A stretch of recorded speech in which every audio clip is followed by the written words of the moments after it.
Hello and welcome. In this session, we will provide instructions for utilizing the asset-based growth assessment tool that you will be completing as part of the onboarding process for your service year program. In this session, you will learn what an asset is and how to identify your own assets, strengths, skills, and talents gained from education, personal, professional, and lived experiences. You will also begin to understand the difference between external and internal motivation and develop strategies to leverage your support networks to achieve your personal and professional goals. Finally, you will learn about goal setting and explore ways to set SMART goals during your service year. During the service year, you will have opportunities to grow personally and professionally and develop skills that you will use in your future career. You can make the most of your service year by taking advantage of opportunities to learn as much as you can about yourself, others, and the communities you serve. But before we talk about growing and learning new skills, it is important to identify the strengths that you already possess. The asset-based growth assessment tool will help you to identify your strengths and create a plan for your growth. First, let's define the word asset. An asset is a valuable quality, skill, experience, or capacity possessed by a person or group. It is a strength, something that makes you special. Each core member brings a unique combination of skills, abilities, interests, and experiences with them to the service year. Understanding who you are and what makes you special is essential for your personal growth and professional success and will enable you to maximize your community impact both during and after your service year. Sometimes it can be difficult to identify and describe your own assets. If someone asks you what valuable qualities, experiences, and capacities you possess, what would you say? You might think about the things that you have listed on your resume, diplomas you have earned, jobs you've held, computer skills you've attained, but those things just scratch the surface of what makes you special. The asset-based growth assessment tool will help you to explore various types of assets that make you who you are. The asset-based growth assessment tool contains a three-part pre-service assessment, which you will complete first, as well as tools for tracking growth throughout the year. In the pre-service assessment, you will be asked to describe your pre-existing strengths, skills, and talents, the assets that you possessed before you started your service year, as well as potential challenges that may hinder your ability to use your assets. After you have identified your strengths and challenges, you will use the provided tools to set goals for your personal and professional growth. The purpose of this tool is to help you define what growth looks like for you and then provide support as you move towards your goals. This is not a one-size-fits-all process, and there are no right or wrong answers. Your responses will be shared and discussed with your supervisor so that they can help you find opportunities to use your assets during the service year. They can also help to connect you to resources that may be helpful for your growth. Part one of the pre-service assessment focuses on identifying and naming your strengths, skills, and talents. You will be asked about your assets in these 5 areas: education, experience, skills, motivation, and support network. Some of the questions will be familiar, like what is the highest level of education you have attained, while others may be new. For example, what is something you have taught yourself, or what people, places, activities, and events have made you who you are today? The purpose of these questions is to help you uncover assets that you may not have considered before. Did you know that experience playing video games and team sports can be just as valuable as information you've learned from a textbook? You may be surprised what you learn about yourself. In the education section, you will be asked about both your formal and informal education experiences. Formal education is learning that results in a diploma, degree, certification, or certificate. For example, a high school diploma or college degree. Informal education, on the other hand, does not typically result in any kind of official degree or certification. It includes things you have taught yourself or learned through unofficial sources like books, a neighbor, or the internet. For example, you may have taught yourself how to make a website by watching YouTube videos. List that in the informal education section.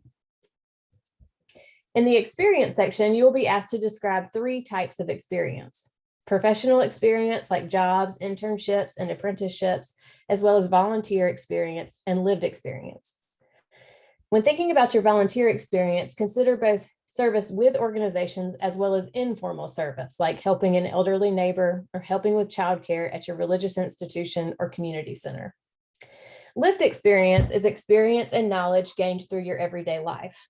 Even though you don't usually include this type of experience on your resume, it may be where your most important learning has taken place. What people, places, activities, and events have made you who you are today?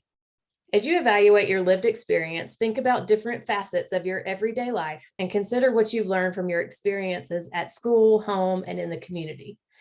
What have you learned from participating in sports and other extracurricular activities? Are there specific challenges, for example, illness or loss, that have shaped you in significant ways? In the skills section, you will have an opportunity to describe both your technical and professional skills.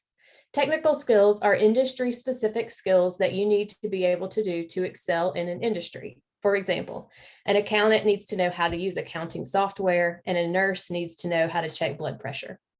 Professional skills are skills that are relevant in a variety of industries and jobs. For example, being a good communicator or being a creative problem solver are skills you can use whether you are a customer service representative, paralegal, nurse, or carpenter.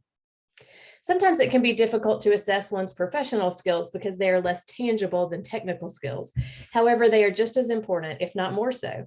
Professional skills like leadership, communication, and resilience are highly valued by employers and are easily transferable from one job to another.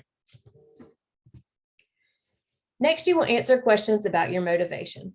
Have you ever considered that your interest, passions, and enthusiasm are assets?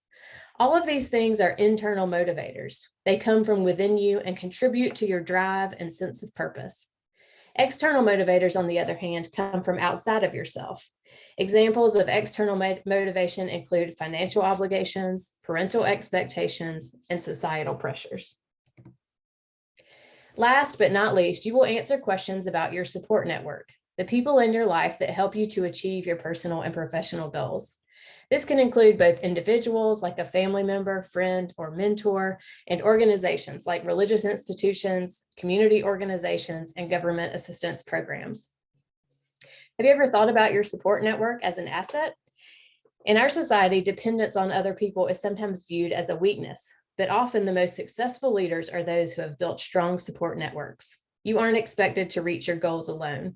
It may take some time to build a network, but it's worth the effort. Part 2 of the pre-service assessment focuses on identifying potential challenges that may keep you from using and developing your assets this year. Some common challenges you may face include juggling multiple responsibilities, lacking confidence or skills in specific areas, or issues related to support network, either not having enough support or struggling with the relationships you do have.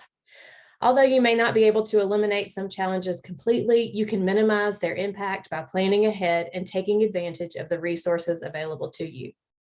Sharing challenges with your supervisor will enable them to support you and connect you to the resources that you need. However, sharing is always optional. You should only share information that you feel comfortable sharing.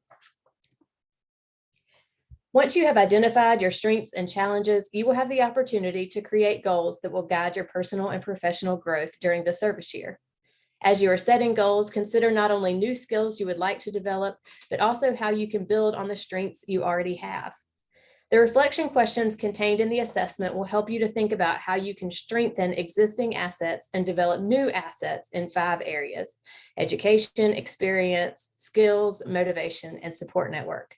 Once you have answered the questions, you will create 5 SMART goals. SMART is an acronym that stands for specific, measurable, actionable, realistic, and timed. When setting goals, it is important to make them as SMART as possible. Specific means the goal should be as detailed as possible. We're going to use this goal as an example. I want to enroll in a 4-year college when I finish my service year. If this person knew where they wanted to go to college, they could add those details here. Measurable means that you are able to evaluate your progress and you have some way to assess whether you have met the goal. In this example, the person will know they have reached their goal when they are accepted and enrolled in a 4-year college. Actionable means there are clear action steps you can take towards accomplishing the goal. For example, if someone wants to enroll in college, they will need to take the ACT, complete the FAFSA, and apply to colleges. Realistic means that it is possible to achieve the goal. This goal seems realistic, but it might not be if the person did not have a GED or high school diploma. Timed means that the goal has an end date or deadline. You need to set a date for achieving the goal so you don't keep putting it off. Without an end date, this person might say, I'll just wait and apply next year. Of course, you can always adjust the timeline you set for your goals if circumstances change and your original deadline no longer works. When setting goals, also think about what additional training, support, or guidance you may need to reach your goals. You should never feel embarrassed about asking for help. So that's it. Now you're ready to complete the pre-service assessment and begin your journey of personal and professional growth. Once you complete the assessment, you will meet with someone at your organization to discuss your responses and think about how you can work towards your goals during the service year. Program staff are there to support you, but ultimately your growth belongs to you. I encourage you to track your growth throughout the year using a journal and the growth progress chart provided as part of the tool. At the end of the year, you'll complete a post-service assessment to see how far you've come. Good luck.